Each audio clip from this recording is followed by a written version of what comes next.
Thank you. A question from Miguel, a journalism student from the Philippines.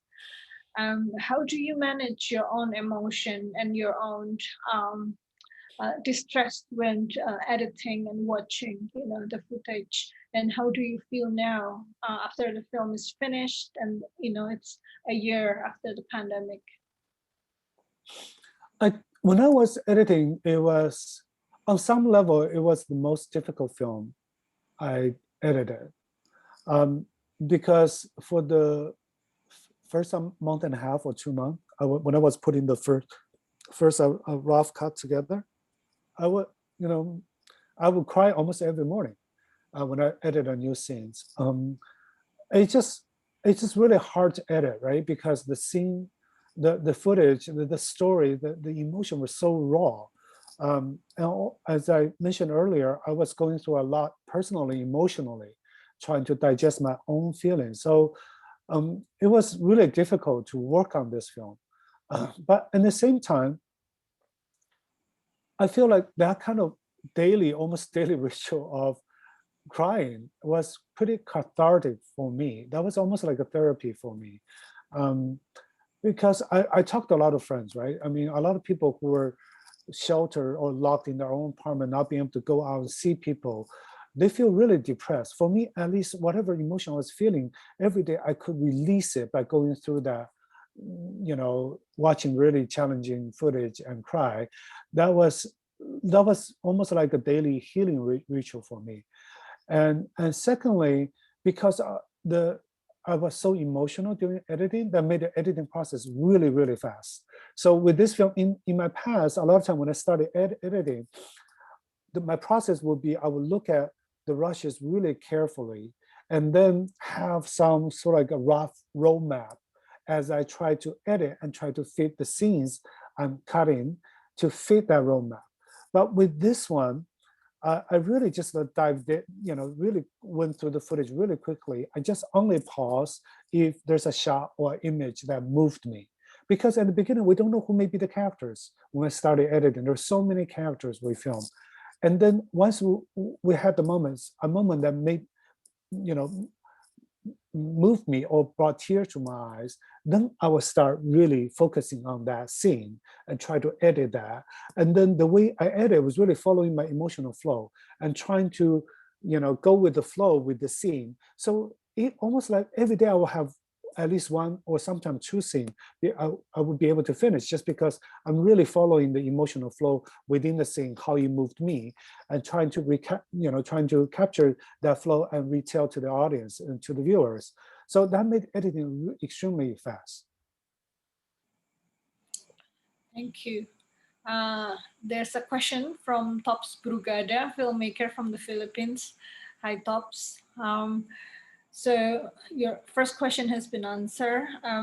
How did you transport the footage given China's strict protocols about news coming out of the country? Oh, it's thank goodness we had cloud service, and the government hasn't been able to use AI to detect what's in the footage. Yeah, so I think last August, even after the lockdown ended, there's another project that Chinese filmmaker wanted me to look at. He tried to send a physical drive through, air courier to me in New York, and it was stopped and confiscated at the border. Physical drive definitely being examined really carefully at the border. But with cloud, he could just upload it, and I would be able to download it. At the beginning, I was complaining my two collaborators, they didn't film in 4K. They only shot in HD, because right now, a lot of people started filming in 4K now, right? That's almost the streaming or broadcast standard. But later I realized, thank goodness, because with 4K, it would take them a lot longer to upload to the cloud and for me to download. With HD is 4 times faster, that workflow.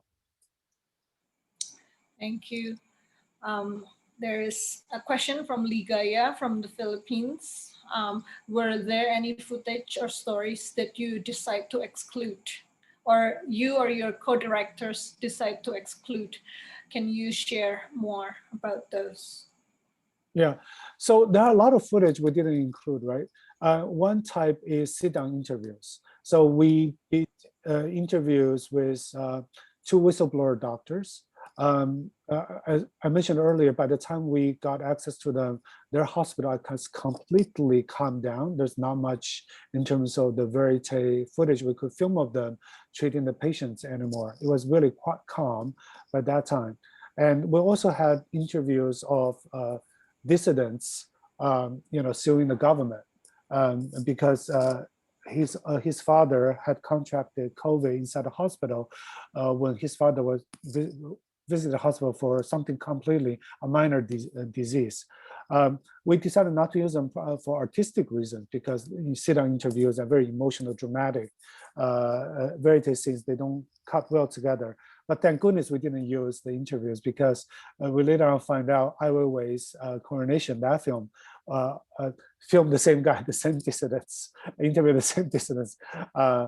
And other types of footage we didn't use. The second type we excluded is the volunteer stories. We filmed a lot more volunteer stories. Some of them were really nice. Like one of the things I really tried to keep in the film for a while was a volunteer who climbed over fences into apartment complexes every night to help people feed their cats.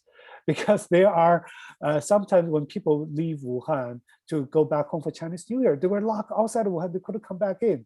And there were so many stories of cats jumping over the balcony because they were starved. So volunteers started like to visit, to go inside people's houses and feed those cats.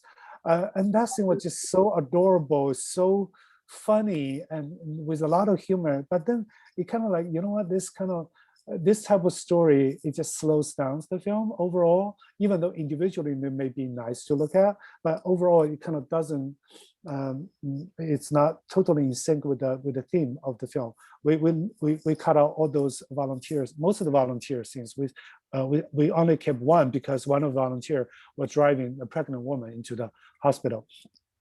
The third type, we cut out was a lot of the repetitive stories, right? As you can imagine, there's so many patients. We filmed in 4 different hospitals. And there were so many heartbreaking stories that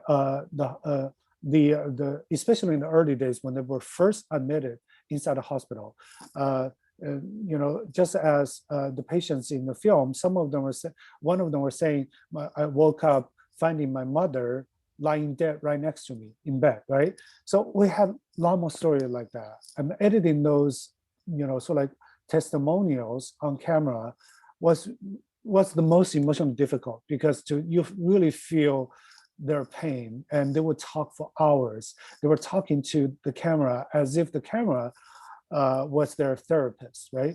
But then in the end, just like, we can't, this film is not, it's not a testimonial film. So in the end, we had to remove a lot of them. And also a lot of the story from the medical workers also very similar.